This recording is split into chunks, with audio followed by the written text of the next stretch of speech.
चलिए दोस्तों, अब बताते हैं आपको उपायों के बारे में। नंबर 1, हनुमान जी की कृपा पाने और उन्हें प्रसन्न करने के लिए सबसे पहले उपाय में आपको सप्ताह के मंगलवार और शनिवार को सुबह ब्रह्म मुहूर्त में उठना है। इसके बाद अपने सभी नित्य कामों को करने के बाद आपको किसी पीपल के पेड़ से उसके 11 पत्तों को तोड़ लेना है।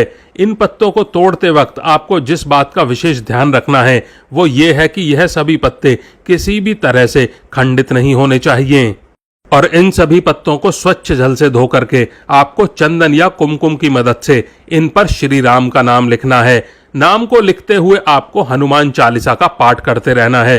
सभी पत्तों पर श्री राम का नाम लिखने के पश्चात आपको राम राम लिखे हुए इन सभी पत्तों की एक माला बना लेनी है। इसके बाद आपको इस माला को हनुमान जी के मंदिर में जाकर उन्हें अर्पित कर देना है, उन्हें समर्पित कर देना है। इस उपाय को करने से हनुमान जी प्रसन्न होकर आप पर अपनी कृपा सदैव बरसाएंगे। नंबर 2, हनुमान जी को प्रसन्न करने के सबसे अचूक और सरल उपाय में से एक उपाय है कि आपको मंगलवार तथा शनिवार के दिन हनुमान जी को बनारसी पान समर्पित करना है।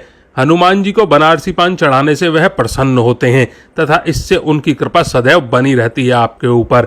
इसके अलावा हनुमान जी के वो सभी भक्त जो नियमित रामायण कथा श्री रामचरितमानस का पाठ करते हैं, ऐसे भक्तों पर वीर हनुमान जी की कृपा सदैव बनी रहती है। इसके अलावा गुलाब की माला और केवड़े के इत्र को हनुमान जी पर समर्पित करने से हनुमान जी काफी प्रसन्न होते हैं। नंबर 3, यदि आप किसी भी तरह की धन संबंधी समस्या का सामना कर रहे हैं तो आप हनुमान जी को प्रसन्न करके उनकी कृपा पाने के लिए यह उपाय जरूर कर सकते हैं। इस उपाय में आपको हर रोज शाम के समय में अपने घर पर हनुमान जी के समक्ष चौमुखी दीपक में सरसों के तेल का दिया जलाना होगा और मन से हनुमान चालीसा का पाठ करना होगा। आपके सभी कर्ज दूर हो जाएंगे और धन संपत्ति प्राप्त होगी आपको। इसके अलावा रामायण कथा श्री रामचरितमानस का पाठ करने से भी आपको आर्थिक समस्याओं से छुटकारा पाने में काफी हद तक मदद मिलती है। हनुमान जी को खुश करने का यह बहुत ही कारगर उपाय माना जाता है। नंबर 4, यदि आप अपने जीवन में तरक्की चाहते हैं और शत्रुओं से रक्षा चाहते हैं तो हनुमान जी की पूजा आराधना कर उन्हें प्रसन्न करके ऐसा कर सकते हैं। यदि आपके भी कुछ शत्रु हैं, चाहे वह किसी भी कारणवश आपके विरुद्ध किसी भी तरह का षड्यंत्र रचते हैं, तो ऐसे समय में आपको श्री बजरंग बाण का पाठ करना चाहिए और इस पाठ को करने से आप अपनी रक्षा तो करेंगे ही, साथ ही साथ इस पाठ को करने से आपके विरुद्ध षड्यंत्र रचने वालों को भी सजा मिलती है। इस पाठ को करने के लिए आपको अनुष्ठान पूर्वक 21 दिनों तक इसका पाठ करना चाहिए। इसके साथ ही आपको सदा सच्चाई के मार्ग पर भी चलना चाहिए। नंबर 5, प्रतियोगी परीक्षा में सफलता पाने के इस उपाय में आपको सरसों के तेल में 3 दाने उड़द के डालकर उसे पीपल के पेड़ के नीचे जलाना चाहिए। इस उपाय को आपको सप्ताह में 2 बार मंगलवार तथा शनिवार शाम के समय करना चाहिए। इसके अलावा आप चमेली के तेल का दीपक जलाएं और लाल लंगोट को हनुमान जी को समर्पित करें। इससे आपको प्रतियोगी परीक्षा में सफलता जरूर मिलेगी। नंबर 6, हनुमान जी का शुभ आशीर्वाद प्राप्त करने और गंभीर रोगों तथा बीमारियों से छुटकारा पाने के लिए आपको लाल सिंदूर लगे हनुमान जी की मूर्ति के सिंदूर को लेकर माता सीता के चरणों में लगाना चाहिए तथा इसके बाद में माता सीता से मनोकामना मांगनी चाहिए। ऐसा माना जाता है कि इस उपाय से वह सभी लोग जो काफी समय से किसी भी रोग से पीड़ित हैं, उन्हें बहुत ही जल्द काफी आराम मिलता है और उनके सभी रोग जल्द ही दूर हो जाते हैं।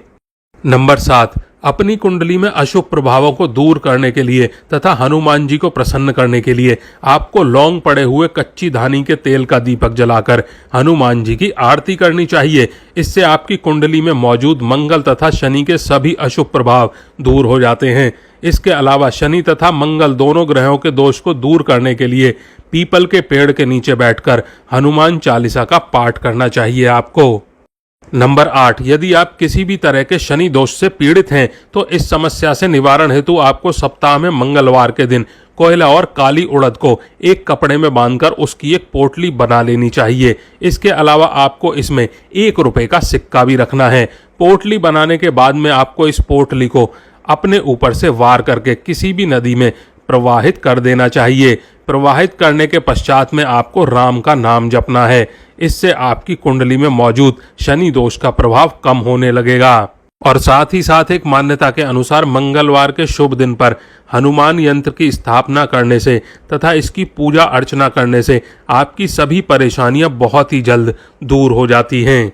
नंबर 9, किसी भी तरह की नज़र के प्रभाव को समाप्त करने के लिए ये अचूक उपाय करना है। इस अचूक उपाय में आपको शनिवार के दिन हनुमान जी के कंधों का सिंदूर अपने कलेजे पर लगाना चाहिए। इससे हर तरह की नज़र का प्रभाव समाप्त होता है और इसी के साथ आपके जीवन में समृद्धि के द्वार भी खुलते चले जाते हैं। नंबर 10, शनिवार तथा मंगलवार के दिन फिटकरी को हनुमान जी के पैरों के समीप रखने के बाद में उसे रात में अपने सिर के नीचे रखने से रात में आने वाले बुरे सपनों की समस्या से निजात मिलता है। नंबर 11, हनुमान जी को प्रसन्न करने तथा उनकी विशेष कृपा पाने के लिए आपको मंगलवार के दिन नारंगी सिंदूर को हनुमान जी पर अर्पित करना चाहिए। ऐसा करने से आप पर हनुमान जी की कृपा सदैव बनी रहती है। इसके अलावा इससे दुर्घटनाओं से रक्षा तथा कर्ज मुक्ति मिलती है। शास्त्रों के अनुसार महिलाओं को हनुमान जी की कृपा पाने के लिए सिंदूर की जगह लाल फूल चढ़ाना चाहिए। नंबर 12, यदि आपके घर तथा व्यवसाय में किसी भी तरह की नकारात्मकता मौजूद है, जैसे कोई काम नहीं बनता, बनते बनते बात बिगड़ जाती है, तो आप उस नकारात्मकता का नाश हनुमान जी को प्रसन्न करके कर सकते हैं। इसके लिए आपको मंगलवार तथा शनिवार के दिन सुबह के समय में एक धागे में मिर्च तथा नींबू को माला में पिरोकर एक माला बना लेनी है और फिर उस माला को अपने घर तथा व्यवसाय के स्थान पर दरवाजे पर लटका देना है। इस माला को आप खुद बनाएंगे तो ज़्यादा बेहतर होगा और इस उपाय को आप कुछ दिनों तक लगातार करते रहेंगे तो आप अपने चारों ओर सकारात्मकता का संचार देखेंगे और आपको सुख समृद्धि मिलेगी आपके घर में और दफ्तर में। नंबर 13, पंचमुखी हनुमान जी की आराधना बेहद शुभ फलदायी रहती है। इसीलिए हर मंगलवार को किसी मंदिर में जाकर पंचमुखी हनुमान जी के सामने दीपक जलाकर हनुमान चालीसा का पाठ करना चाहिए। हनुमान जी की कृपा से धन, कार्य, शत्रु जैसी समस्याओं से मुक्ति मिलती है। दोस्तों, आज के लिए बस इतना ही। वीडियो को लाइक नहीं किया है तो वीडियो को एक लाइक कर दें और चैनल को सब्सक्राइब कर लें। और दोस्तों, आप और आपका परिवार और आपके माता पिता सभी स्वस्थ रहें, ऐसी कामना और प्रार्थना है हमारी। धन्यवाद दोस्तों।